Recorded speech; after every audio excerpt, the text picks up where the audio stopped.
Hi there YouTube, my name is Pixar Prime 10 and it is my pleasure to welcome you to the first episode of 2019's Mega Man 4. For the first episode of Mega Man 4, you and I are going to be taking a look at the Mega Man 11 Mega Man vs. Blockman figure pack. If you're a Mega Man fan just like I am, you'll be very familiar with the fact that just last year in 2018 in October, we got the latest installment in the classic Mega Man franchise, Mega Man 11. What's great about this is it brought in a whole new rush of Mega Man merchandise, which means more stuff for us to look at in Mega Man. This figure pack was gifted to me by my good friend, ThatClassyCombine, who once again is helping me out with the intros for Mega Man. As you can see, there's 3 figures that come in this pack. We have Mega Man, Blockman, and Mega Man with his block dropper power. One thing that they introduced in Mega Man 11 that is super cool is now when Mega Man defeats a boss and gets their powers, he actually develops a whole new look opposed to just changing color. I really appreciate this because for 10 games, all Mega Man did was just change to the color of the bosses when he got their weapon, but now he goes through a complete transformation, which is pretty cool and a fun spin on things. The front of the package is pretty simple here. We have the Mega Man 11 logo where it says Mega Man vs. Blockman in nice big bold letters. On the right of the box here, we have a beautiful illustration of Mega Man from the Mega Man 11 artwork,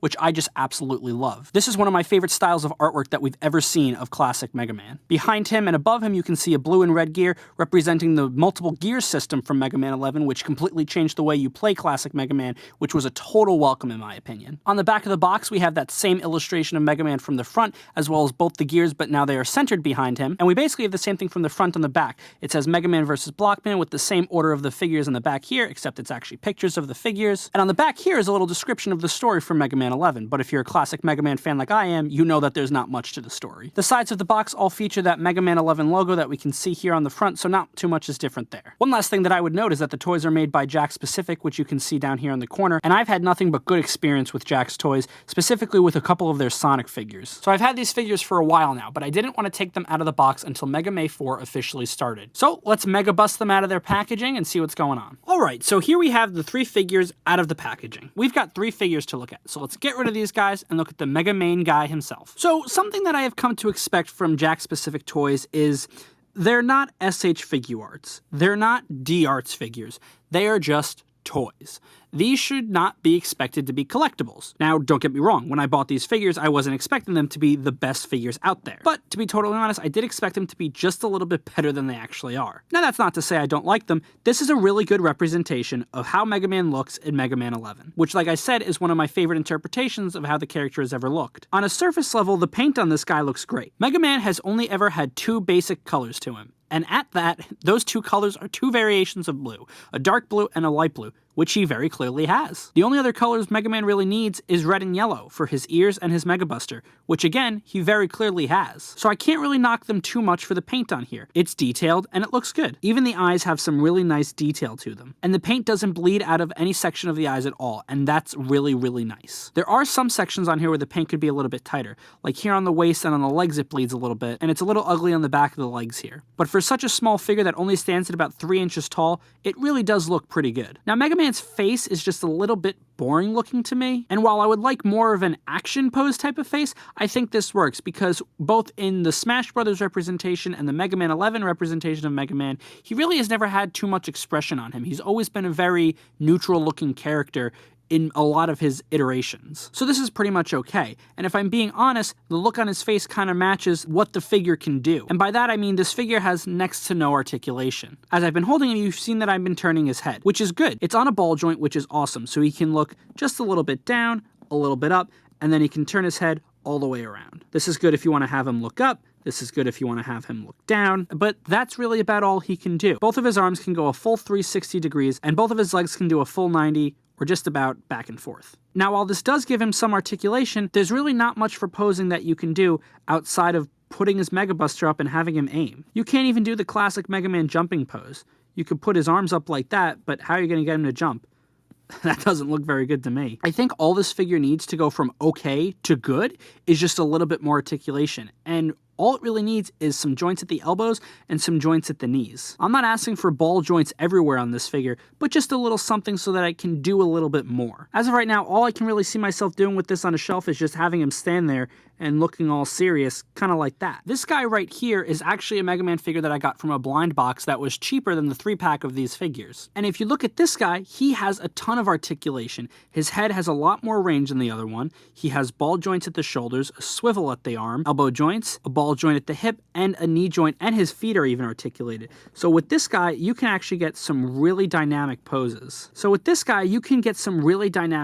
Going on. And it's not even a real toy per se, it's just a blind bag figure. And while yes, I did say the paint on this guy looks good, it looks great on this guy. And if I had to pick between two figures, I'm definitely going to pick this blind box figure for my collection. But that's not to say that I'm not going to enjoy having this Mega Man 11 figure on my shelf. Moving on to the version of Mega Man after he defeats Blockman, I actually really like that they included this. If in Mega Man 11, Mega Man just changed colors when he got the boss's weapons, I wouldn't think it would be necessary to include this because it would kind of just be a color swap. But Mega Man actually gets a mold change. You can see his head is different and his Mega Buster is different, which is really, really cool. I really love any version of Mega Man that's not the classic blue, even though the classic blue is my favorite because it is the classic blue bomber. I think Mega Man always rocks his other colors really well. Just like on the other figure, the paint detail is definitely not lacking. His eyes look good, he has yellow details all around him, and he's got his classic red ears. The only issue with this guy, however, is once again, there's not much articulation. The head and the arms and the legs all do the same. And because this guy doesn't even have a gun, there's not much you can do. In the game, Mega Man would hold out his fists like this, and then open his hand, and then a bunch of blocks would fall. Really, like the other figure, all you can do is have him just stand there looking all serious-like. But when displayed with the other Mega Man and the Blockman figure, I think the lack of articulation is kind of okay, because I think they look really good as a set. I really enjoyed the bosses from Mega Man 11. I love that it had full voice acting. It really gave them some personality versus some of the other Mega Man games. When you look at these guys, you can totally tell that this is the version of Mega Man that you get when he beats this boss. But again, my issue is still prevalent here. The articulation with Blockman is even less. All you can do is rotate his head and then lift his arms and swivel them out just a little bit, and his legs don't even do anything, which is kind of annoying because he's kind of facing down. So if he were to be on a shelf, he's looking down and it's harder to see him. But credit is due where credit is due, and he also has really good paint details all around him. The molding on all of these figures is really good too. It really does look like they're from the video game. Another slight complaint that I have about these figures is I do wish they were just a little bit bigger. Like I said, they right now stand at just about 3 inches tall, which for itself is pretty okay. But if I were to get one of the Jack-specific Sonic figures, I would really like to have a Mega Man figure that scaled well with Sonic, and well, this one is just too small. It doesn't make any sense. If I bring in that other figure from before, you can see that he actually kind of scales pretty well with Sonic. Sonic is just a little bit too big. But looking at this Sonic figure, like I said, this is another Jack-specific toy, and this has a ton of articulation on it. While he has a big head, so it's kind of hard to get him to do any poses, the option is there because of the fact that he has all of this articulation that the Mega Man figures don't. Now, this is just one type of Mega Man figures. Perhaps they are going to make or do make more Mega Man figures that I just haven't seen or bought yet that have much more articulation. But if you ask me, if you want a really good-looking Mega Man figure, you're better off looking at SH Figuarts or D-Arts, even though you're going to pay a little bit more money. But for kids, this is absolutely great, just not something a collector would want to have. I myself am going to love having this be a part of my Mega Man display. That being said, I think the concept behind these packs is really cool. You get Mega Man, a boss, and then what Mega Man looks like after he defeats that boss. So you kind of have a little playset here. You can have Mega Man, and then he defeats Blockman, and then he becomes Blockman Mega Man. But then, where's the boss that Mega Man's supposed to go after with Blockman's powers? That's where I think they should really expand upon this idea. As far as I know, this is the only set from Mega Man 11 like this that they've made. I think it would be really cool if they made more sets like these with the other Mega Man 11 bosses, and then Mega Man when he obtains their powers. Now, if they did that, I don't think every one of them would need to come with a basic Mega Man because, well, then you'd have a bunch of these normal Mega Mans. I haven't seen them, so I don't think they exist, and I don't think they're going to make them, but that would be something that I'd be very interested in seeing. And even though Mega Man 11 is recent, and it makes sense that that's what they're making merchandise for, why stop at Mega Man 11? I would really love to have boss figures from all of the Mega Man games. But we're getting a little bit too ambitious here. This is something that I've been saying for a while about multiple different types of figures. So all in all, while I think these figures look good and are gonna look good up on my shelf, I just wish that there's a little bit more that I can do with them. But I guess that is what my D-Arts and SH Figuarts Mega Man figures are actually for. But I guess a video review does mean that I have to review the toys, and my biggest gripe with these guys is that they don't have much articulation. But as a simple desk buddy or addition to your collection, I think these guys look pretty good. But these are rather simple figures, so there's not much more I can share on them. So I really hope y'all enjoyed the first episode of Mega Man 4. Stick around because there's a lot more episodes coming at you guys later this month. Thanks for watching. I'll see you on the next episode.